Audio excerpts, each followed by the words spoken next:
Welcome to Toffee TV. It is the Everton News Daily. Mason Holgate has said last season's 12th position is not good enough, and him and the rest of the squad know that. And he said the team have already sat down and had a chat and talked over last season. He said, we've already spoken about it and accepted that last season wasn't good enough. This season, we've definitely got a point to prove. It's down to us now to work hard and prove that now. If you look at the talent in our squad, where we finished, the season wasn't where we should have been. We all think and believe that. On his own performances, he says, I think I've got to be pleased with last season, from going on loan to the Championship to ending up playing most of the games for Everton until I got injured. It's positive for me, but it's what I've wanted to be doing, so it couldn't really sit back and look at it too much. I wanted to play. I've had the chance now, and it's down to me to keep getting better. I need to prove that I can do it season in and season out. Yeah, Mason Holgate, fantastic last season after being on the bench so much early on, but come in and really made that position his own during the season. As he said, finished the season obviously injured, but I think a lot of fans believe he is our best centre-back, and a lot of fans, including myself, would like to see Mason Holgate as the captain now. I watched that interview he did with Alan Myers, and he was, the way he talks and the way he represents the club is really, really good. And I think I see him as the face and the future of Everton Football Club. So I would really love to see Carlo Ancelotti make a statement and make him captain.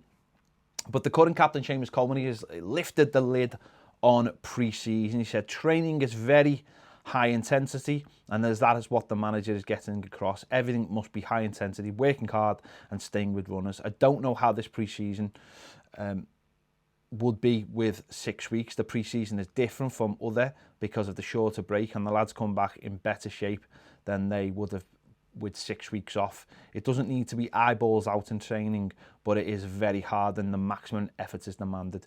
You come away knowing you have had a tough session and need to recover for the next day. There is a lot of tactical work and small-sided games. Everything is with the ball, but it is as hard as anything you can do without the ball. I'm sure the manager is looking forward to a fresh start and a full season. He's got to know the players, and I am sure he will want to add his own. It's an exciting time and great to be back. And obviously we spoke yesterday on the Everton News Daily about the sand pit that they've installed at Finch Farm to make certain drills tougher for the players. So it sounds like Carlo Ancelotti's trying to get the players as fit as possible, which is fantastic news to hear from Seamus Coleman. And obviously the first game is tomorrow against Blackpool behind closed doors. In other news today, Everton have been linked with Hull forward James Scott, 19-year-old. Obviously Hull got relegated from the Championship down to League One, so I'm not sure how big an offer it would take to get a player out of Hull. They've had a lot of financial problems, but there's one for you. In other news, Alessandro Florenzi, the Roma player we've been linked with, right-sided, right-back, right-wing, talks in the Rome press say Everton would need to sell John Joe Kenny first before they tried to bring in the player. He is rated around, or certainly the fee would be around 10 to 12 million pounds if Everton were to go and try and bring him in long term. So we'll have to wait and see if there's actually anything in that. In other news, the press are saying Everton have been dealt a blow today because Thiago Silva is in advanced talks with Chelsea. I'm not so sure about that. I'm sure that was a rumour that did the rounds about a month or so, but I don't really think Everton had too much of a genuine interest in him. He's just a player that obviously is at Paris Saint-Germain and will probably make his final appearance on Sunday in the Champions League final. So, yeah, they love just saying we've been dealt a blow, don't they? But not sure that's the case. In just general Premier League news, VAR changes, or certainly some of the things that's going to happen next season.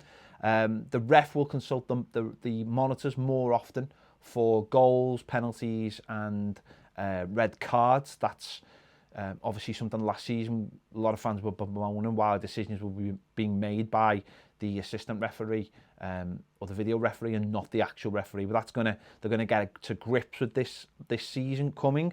On penalties, goalkeeper encroachment and player encroachment will be looked at by VAR and will lead to the retaking of the penalty if that happens. So Two things, again, they've been doing in Europe that they haven't been doing in the Premier League. So the VAR. So that's going to be an interesting one. How many penalties are going to have to be retaken because of encroachment? It's one of those things, isn't it, that early on you always see new rules, and the implementing of them really is really heavy till the players sort of basically learn. And they're going to have to learn, because if it's VAR, that's definitely going to happen. So there's that as well. On the offside, the assistant referee will be asked to keep his flag down on tight calls, and it will be looked at obviously after the players, if a player scores or whatever, as goals normally do. We've seen that in the Champions League as well, haven't we, in the games that have been happening, and in the Europa League. So the flag will be kept down, not to put off the offending player, and not to put that element of doubt in the referee's mind. We saw that ourselves, didn't we, when we played Leicester City, and obviously the flag went up in that game and the players all stopped. So for the players and for the ref, the flag will be kept down, and it will be decided with the VAR, which I think is a sensible thing.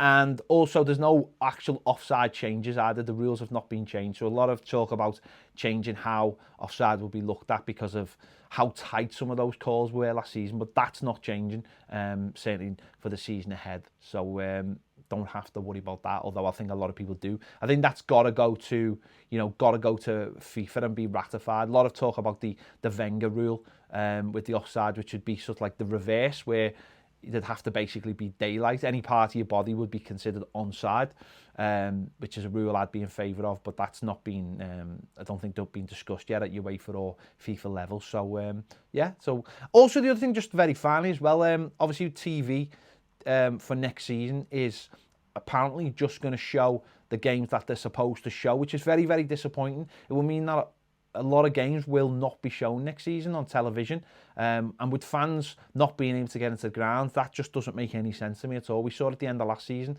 that all the games are televised, so we'd be able to see them all. I honestly don't understand why that won't continue, why that isn't continuing next season till fans are allowed back in the ground. To have a product that we can't actually watch is just an absolute nonsense. It's not the fans' fault that we can't go to the games.